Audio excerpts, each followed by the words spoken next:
Welcome friends, आज हम लोग अंडमान और निकोबार आइलैंड के लेटेस्ट ट्रैवल गाइडलाइंस के बारे में बात करेंगे। अगर आप अंडमान और निकोबार आइलैंड को विजिट करने की प्लान कर रहे हैं, चाहे आप इंडियन हो या फॉरेनर हो, तो ये वीडियो आपके लिए है। अंडमान के तरफ से इंटरनेशनल और डोमेस्टिक ट्रैवलर के लिए क्या एसओपी जारी किया गया है, आरसीपीसीआर टेस्ट की क्या रूल्स है, वैक्सीनेटेड है तो आपके लिए क्या रूल्स एंड रेगुलेशन होंगे, ये सारी बातें हम लोग इस वीडियो में क्लियर करेंगे। लेकिन उससे पहले अगर आप चैनल में नए हैं तो हमारे चैनल को सब्सक्राइब करें। तो चलिए वीडियो को शुरू करते हैं।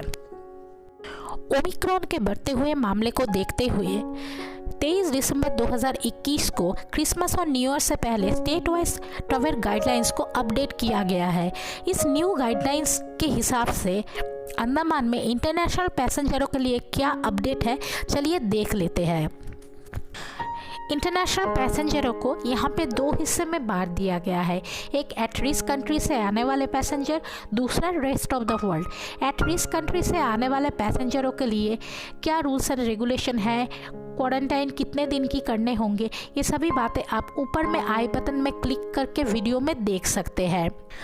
बाकी इंटरनेशनल पैसेंजर जो एट रिस्क कंट्री से नहीं आ रहे हैं, दूसरे कंट्री से आ रहे हैं, उन लोगों को अंडमान एयरपोर्ट में अराइवल के बाद आरटीपीसीआर टेस्ट कराने जाना पड़ेगा। और जब तक आरटीपीसीआर टेस्ट की रिपोर्ट नहीं आ जाते हैं, आप लोगों को वेट करना पड़ेगा। रिपोर्ट में अगर आप नेगेटिव आते हैं तो आपको छोड़ दिया जाएगा, और अगर आप पॉजिटिव आते हैं तो आपको क्वारंटाइन में भेज दिया जाएगा। यहाँ पे ध्यान रखने वाली बात यह है कि सभी इंटरनेशनल पैसेंजरों को आरटीपीसीआर टेस्ट नहीं कराना पड़ेगा। अगर आप फुल्ली वैक्सीनेटेड है और आपकी वैक्सीनेशन का सर्टिफिकेट कोविन पोर्टल द्वारा जारी किया गया है तो आपको आरटीपीसीआर टेस्ट नहीं कराना है।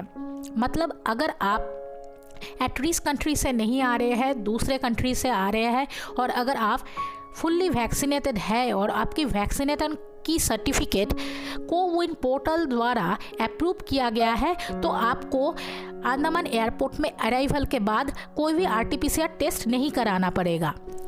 डोमेस्टिक पैसेंजरों के लिए क्या रूल्स एंड रेगुलेशन है, चलिए देख लेते हैं। डोमेस्टिक पैसेंजर जो फुल्ली वैक्सीनेटेड नहीं है, उन लोगों को अंडमान जाने के लिए आईसीएमआर अप्रूव लैब से 48 आवर्स के अंदर का नेगेटिव आरटीपीसीआर रिपोर्ट लेके जाना पड़ेगा। अगर आपके पास 48 आवर के अंदर की आईसीएमआर अप्रूव लैब द्वारा बनाया गया नेगेटिव आरटीपीसीआर रिपोर्ट नहीं है, तो आपको जाने के बाद आरटीपीसीआर टेस्ट कराना पड़ेगा और रिपोर्ट आने तक वेट करना पड़ेगा। अगर आप नेगेटिव आते हैं तो आपको छोड़ दिया जाएगा, और अगर आप पॉजिटिव आते हैं तो आपको क्वारंटाइन कर दिया जाएगा। डोमेस्टिक पैसेंजर जो फुल्ली वैक्सीनेटेड है, उन्हें अंडमान जाने के लिए कोई भी आरटीपीसीआर रिपोर्ट दिखाना नहीं पड़ेगा। लेकिन यहाँ पे ध्यान रखने वाली बात यह है कि अगर आप फुल्ली वैक्सीनेटेड है तो वैक्सीनेशन की सेकेंड डोज होने के 15 दिन बाद जब आप अंडमान जाते हैं तभी आपको कोई टेस्ट कराना नहीं पड़ता है। मतलब अगर आप वैक्सीनेशन की सेकेंड डोज 1 तारीख को दिए हैं तो 15 तारीख के बाद ही आप अंडमान जा सकते हैं। लेकिन अगर उससे पहले आप जाते हैं, 15 दिन के अंदर आप जाते हैं, तो अंडमान जाने के बाद आपको फिर से आरटीपीसीआर टेस्ट कराना पड़ेगा। ये बात थोड़ा ध्यान से समझ ले। Last but not the least, सभी पैसेंजरों को आरोग्य सेतु ऐप डाउनलोड करना पड़ेगा।